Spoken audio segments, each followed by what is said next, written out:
ஓம்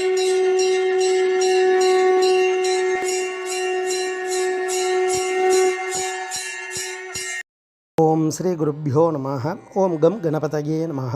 நம்ம ஸ்ரீநிகேதன் வலைதளம் வாயிலாக முருகப்பெருமானுடைய சஹஸ்ரநாமத்திலிருந்து தினம் ஒரு நாமாவளியை சிந்திச்சுட்டு இன்றைய தினம் 809வது நாமாவளியாக ஓம் வாக்மினே நமः.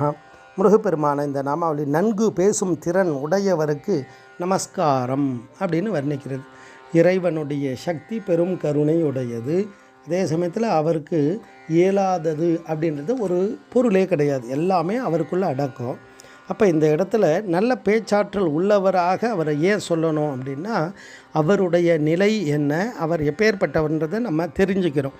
அப்போ இறைவனை உணரும்பொழுது நம்ம நிலை என்ன அப்படின்றத நம்ம சிந்திப்போம். அப்போ இந்த ஜீவாத்மாவுக்கு பல துன்பங்கள் ஏற்படுது.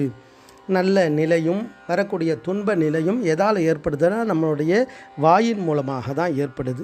ஐம்புலன்களில் விசேஷமாக கருதப்படக்கூடியது இந்த வாய் தான்.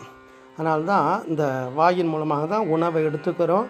உயிர் இந்த உடம்பில் இருக்கிறதுக்கு துணையாக இருக்குது. அதே சமயத்தில் உயிர் உன்னத நிலை அடைவதற்கு மந்திரங்களெல்லாம் சொல்லி அதே வாயானது உயர்கதிக்கு அழைச்சி சென்றுது. அப்போ வள்ளுவர் அழகாக சொல்கிறார் இல்லையா, யா காவா ராயினும் நா காக்க காவாக்கால் சோகாப்பர் சொல் இழுக்குப்பட்டு. அப்போ இந்த வார்த்தைகளை அவ்வளோ யோசித்து பேசணும், கவனமாக இருக்கணும் அப்படின்றதெல்லாம் நம்ம பெரியவா சொல்லியிருக்கா. அப்போ முருகப்பெருமானே அருணா சுவாமிகளுக்கு என்ன உபதேசம் பண்ணுறாருன்னா, சும்மா இரு சொல் அற அப்படின்றார். அது என்ன சும்மா இருன்னு சொன்னாரா அப்படின்னா, அந்த சும்ன்றது தான் பீஜாட்சரம், முருகப்பெருமானுடைய பீஜாட்சரம். ஓம் சும் சுப்பிரமணியாய நமஹான்னு சொல்கிறோம் இல்லையா, அதுதான் பீஜாட்சரம். ஓம் கம் கணபதையே நமஹான்றா அது கணபதியினுடைய பீஜாட்சரம்.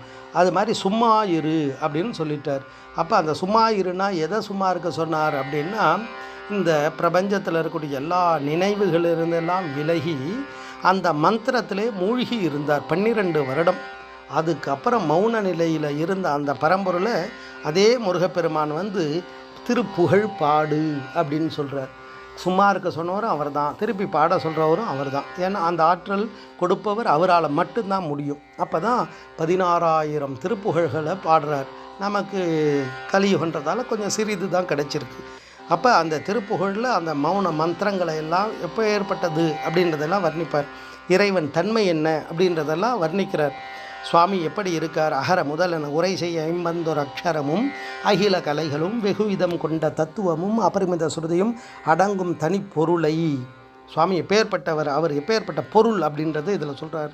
அப்பேற்பட்ட எப்பொருளுமாய அறிவை அறிபவர் அறியும் இன்பந்தனை துரிய முடிவை அடி நடு முடிவில் துங்கந்தனை சிறிய அணுவை அணுவினின் மலமும் நெஞ்சும் குணத்ரயமும் அற்றதொரு காலம் நிகழும் வடிவினை முடிவில் ஒன்றென்றிருப்பதனை நிறைவு குறைவு ஒழிவர நிறைந்தெங்கும் நிற்பதனை நிகர் பகர அறியதை விசும்பின் புறத்ரயம் எரித்த பெருமானும் நிருபகுரு பரகுமர என்றென்று பக்தி கொடு பரவ அருளிய மௌன மந்திரந்தனை பழைய நினது வழி அடிமையும் விளங்கும் படிக்கு இனிது உணர்த்தி அருள்வாயே அப்படின்னு கேட்பார்.